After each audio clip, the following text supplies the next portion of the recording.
Hello friends, ये मेरा first video है और मैंने आज का फर्स्ट क्वेश्चन लिया है बुलियन फलन f of x y z is equals to x plus y into x plus z dash plus bracket में y प्लस जेड डैश का वियोजनीय प्रसामान्य रूप ज्ञात कीजिए। तो हम इसको सॉल्व करेंगे। तो हमने क्या करना है, पहले जो इक्वेशन है वो फर्स्ट ऑफ ऑल पूरी ले लेनी है। जैसे दिया गया फलन है अपने पास f of x y z is equals to x plus y into x plus z dash plus y plus z dash. ये क्वेश्चन में ही था तो हमने उससे गिवन दैट इक्वेशन लिख दिए। देन हमने इसमें क्या करना है, वितरण नियम लगाना है। वितरण नियम से हम क्या मिलेगा, जो ये x प्लस वाई और x प्लस जेड डैश है उसमें से हमने कॉमन क्या मिलना है, x। तो हमने वो लिख दिया प्लस अब y इंटू जेड डैश, क्योंकि यहाँ हमने क्या लगाया वितरण नियम, plus y plus z dash as it is रहेगा। और फिर उसके बाद हमने क्या करना है, ये जो टर्म दिए उसे ब्रैकेट के बाहर निकालना है।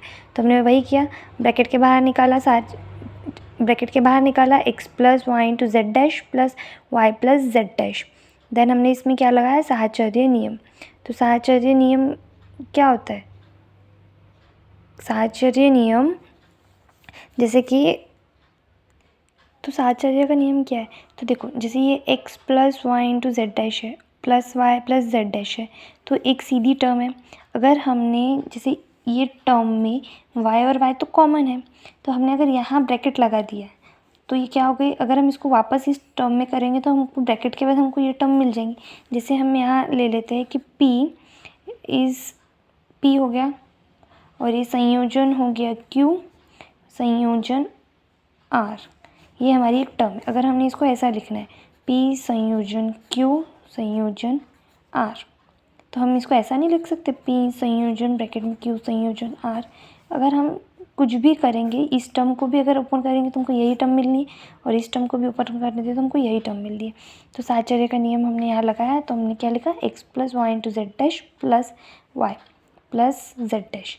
देन ये साहचर्य का नियम हो गया। उसके बाद हमने क्या करना है कि फॉर्मूला है हमारे पास कि a plus a into b is equals to a ही होता है। तो हमारे पास भी था कि y प्लस वाई डैश को हम क्या लिख सकते हैं, y, तो हमने वो लिखा। फिर x plus y plus z dash, हमारे पास एक टर्म आ गई। तो हमने पढ़ा है कि जब ऐसी टर्म रही तो हमको अब यहाँ पे तीनों टर्म्स लानी पड़ेंगी, x y और z वाली। तो सबसे पहले हमने क्या करना है, यहाँ पे 1 का मल्टीप्लाई करना है इन तीनों में। तो हमने यहाँ पे 1 का मल्टीप्लाई कर दिया, तो x into 1 plus y into 1 plus z dash into 1। तो हमें इसमें क्या करना है, अब y प्लस, जैसे हम यहाँ पर लिख सकते हैं कि x plus x dash is equals to 1, y plus y dash is equals to 1 और z plus z dash is equals to 1। ये हमको पता है कि ये होता है। तो इस 1 की जगह हम वैल्यू रखेंगे, पर कैसे, अब हम यहाँ सोचना पड़ेगा यहाँ पे हम y की ले या z की। तो सबसे पहले जैसे यहाँ x है तो x के बाद क्या आता है, अल्टरनेट चेंज करेंगे तो y, इसलिए हमने x के बाद y लिया। अब यहाँ y था तो अब x नहीं है तो हमको यहाँ पहले x लेना होगा, इसलिए हमने यहाँ x लिया। और z के साथ तो हम y और x कुछ भी ले सकते थे, पर यहाँ पे हमने x लिया है तो हमने यहाँ पे भी x ही लिया, क्योंकि सबसे फर्स्ट क्या होता है x। देन हमने क्या करना है, x का मल्टीप्लाई इस y में किया तो x into y plus x का मल्टीप्लाई y डैश में किया तो x इंटू वाई डैश।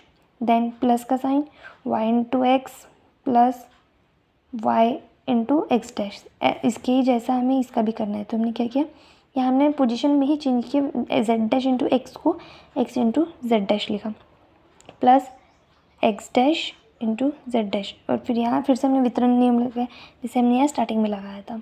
तो वितरण नियम के बाद क्या हो गया, पहले तो हमने इनको सबको सीक्वेंस वाइज लिखना है। तो ये हो गया x into y plus x into y dash plus x into y. तो ये एक्स इंटू वाई और एक्स इंटू वाई एक जैसा है, इसलिए हमने इनको ब्रैकेट में लिखा plus x into y dash. Then ये एक्स डैश और y plus x into z dash और प्लस करके x dash into z dash as it is लिखा। और फिर क्रम विनिमय का नियम लगाया। तो क्रम विनिमय का नियम है कि हमको इसको अरेंज करना है। तो अरेंज करना है इसको तो कैसे करेंगे, देखो नियम तो लगा दिया। अब x into y plus x into y a 1 मतलब एक ही होगा, जैसे हमने एक्स प्लस एक्स लिखा इज इक्वल्स टू एक्स होता है, तो वैसे ही हमने यहाँ पे किया, इनको लिखा एक्स इंटू वाई प्लस फिर ये लिखा एक्स इंटू वाई डैश, फिर लिखा x dash into y plus x into z dash plus x dash into z dash.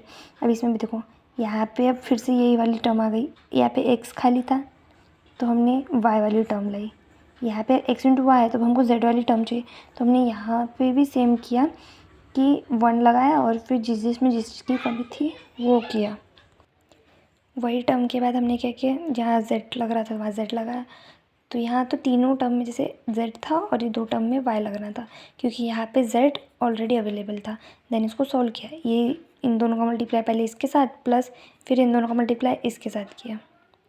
Then इसमें भी सेम वही टर्म यूज़ करके हमने इसको सॉल्व किया और वितरण नियम लगाया और क्रम विनिमय नियम। वितरण नियम के बाद जो जो ब्रैकेट में कॉमन थे हमने उनको पहले लिख लिया, और जैसे कि यहाँ पता है हमने कि जो कॉमन चीज़ें रहती ब्रैकेट में फिर हम वो सिंगल चीज़ें लिखते हैं, तो वही सेम चीज़ यहाँ लिखी हमने। देन इसको क्रम विनिमय के नियम से अरेंज कर दिया, तो हमको इसका फाइनल आंसर मिला f of x y z is equals to x into y into z plus x to y into z dash plus x into y dash into z plus x dash into y into z plus x into y dash into z dash plus x dash into y into z dash plus x dash y dash z dash. ये हमारा है final answer. तो आप लोगों को अगर ऐसे ही videos चाहिए क्वेश्चंस को सॉल्व करके, या आप लोगों को एक फुल एक्सप्लेनेशन वीडियो चाहिए, तो आप कमेंट में बता सकते हैं। और ऐसे ही वीडियो के लिए चैनल को लाइक, सब्सक्राइब और शेयर करना ना भूलिएगा। Thank you for watching.